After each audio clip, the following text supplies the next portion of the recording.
আপনি media handling যে কী pressure একটা খেলোয়াড়ের জন্য, এটা সাধারণত যে মিডিয়া হ্যান্ডেলিং করে না সে বুঝবে না। যে কোনো দিন মিডিয়া হ্যান্ডেল করে সে বুঝবে না। বিকজ হচ্ছে কেন, আমার জানা মতে, আমার দেখা মতে, আমার পূর্বপুরুষ থেকে শুরু করে আমার সময় বলেন, আমার পরেশ বলেন, যারা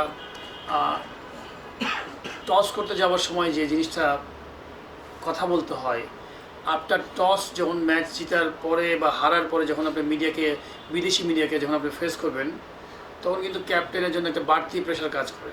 যারা দেখবেন যে হয়তো ইংলিশে অত এক্সপার্ট না, ফ্লুয়েন্ট না, তখন কিন্তু আলটিমেটলি তার ওই অফ দ্য ফিল্ড ওই জিনিসটা অনেক বড় প্রেশার। বিকজ আপনি একটা ওয়ার্ড একটু ভুল করা মানে আপনার প্রতি বিভিন্ন রকম টিকটক থেকে শুরু করে বা ফেসবুক, সোশ্যাল মিডিয়া আপনাকে কিন্তু পুরো আপনাকে নাচে নিয়ে বেড়াবে যদি পারফরমেন্স না করেন।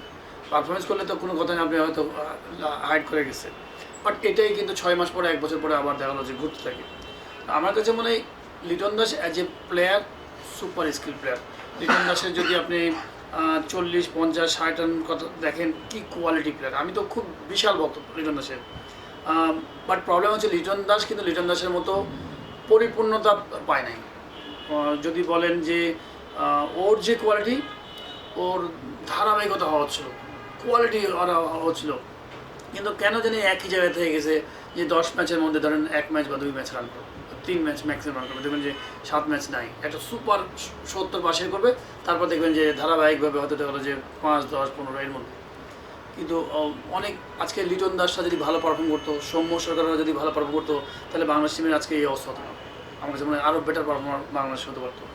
তো যেহেতু অফ ফর্মেই আছে, আর সে নিজে একটা ক্যাপ্টেনের জন্য যে ধরনের আপনার রিকোয়ারমেন্ট লাগে, যে এলিমেন্টসগুলো থাকা লাগে, মানে ড্রেসিং রুমে কেমন উইথ প্লেয়ার্স, উইথ মানে ম্যান ম্যানেজমেন্ট, মানে প্রত্যেকটা প্লেয়ারের সাথে তার কেমন সম্পর্ক, সবার সাথে মন খুলে কথা বলতে পারে কি না, সবার মন জয় করতে পারে কি না, কমিউনিকেশন উইথ অফিসিয়ালস যারা ম্যানেজমেন্টে আছেন, বোর্ডের সাথে কমিউনিকেশন, মিডিয়া হ্যান্ডেলিং।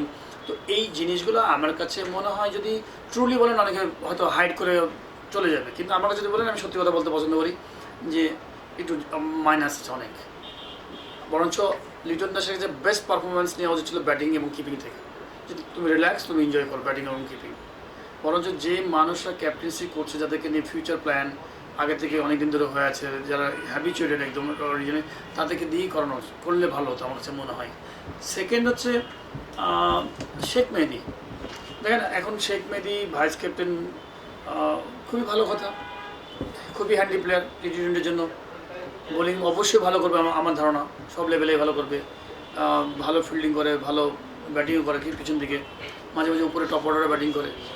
কিন্তু আপনি যদি দেখেন, আমি জানি না আমাদের পরিকল্পনাটা কি, আমাদের সিলেক্টরদের, কিছু সিলেক্টর তো ধরেন অনেক দিন ধরেই আছেন, বা বোর্ডের ম্যানেজমেন্টে অনেকেই আছেন অনেক দিন ধরে।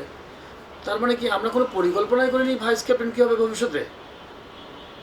যে মানুষটা কোনো দিন আমি দেখলাম না যে কোনো একটা টিমে ক্যাপ্টেন্সি করতে, বিপিএল, ডিপিএল, এনসিএল, কোথাও দেখলাম না ভাইস ক্যাপ্টেন। লিটন দাস যদি ধরেন সাপোজ একটা ম্যাচে যদি ফার্স্ট ম্যাচে যদি আঙুলে লাগে, ব্যথা পায়, তাহলে কিন্তু ক্যাপ্টেন্সি করতে হবে। তো যেই মানুষটার কিন্তু ইনি এক্সপিরিয়েন্স ক্যাপ্টেন্সির দিকে, প্লেয়ার নলেজেবল হতে পারে, আপনি অনেক ভালো ক্রিয়েটিভ হতে পারেন, কিন্তু আপনি কখনও মাঠে ইমপ্লিমেন্ট করেন না যে জায়গাতে আপনি করবেন। তো সেই জায়গাতে আমার কাছে মনে হয় যে তার মানে সিলেক্টরদের দূরদর্শিতা ছিল না যে আমরা শেখ মেহেদীকে নিয়ে ভবিষ্যৎ ক্যাপ্টেন বা ভাইস ক্যাপ্টেনের চিন্তা করছি। আর এর জন্য যদি আপনি 6 মাস 1 বছর আগে থেকে, এই যে ক্রিকেট সিজনটা গেল বাংলাদেশের ডোমেস্টিক, তার আগে যদি আপনি ডিপিএল বা বিপিএলে যদি আপনি আগে থেকেই টিমগুলোকে ইনফর্ম করে রাখতেন যে না, আমরা একটু চাচ্ছি তোমরা এই শেখ মেহেদীকে দিয়ে ক্যাপ্টেন্সি করাও, আমরা তার একটু মানে তার প্র্যাকটিসগুলো হ্যাবিচুয়েটেড হোক। তো সেই আমার মনে হয় যে ওই ধরনের পরিকল্পনা ছিল কিনা জানি না। তো আমি জানি না, অবশ্যই সে ভালো করবে, কিন্তু কোনো কারণে যদি খারাপ করে ফেলে, আপনি এই 2 দিন পর সিলেক্টররা বলেন, মিডিয়া বলেন, তাকে পচাবে। একটা ছেলেকে রেডি করলাম না, ছেলেটাকে ঘাড়ের উপরে বন্দুক দিয়ে দিলাম, দিয়ে আপনি আবার পচাবেন। তো আমার কথা হলো, যাকেই আমরা দায়িত্ব দেবো, আমার কাছে মনে হয় দায়িত্বটা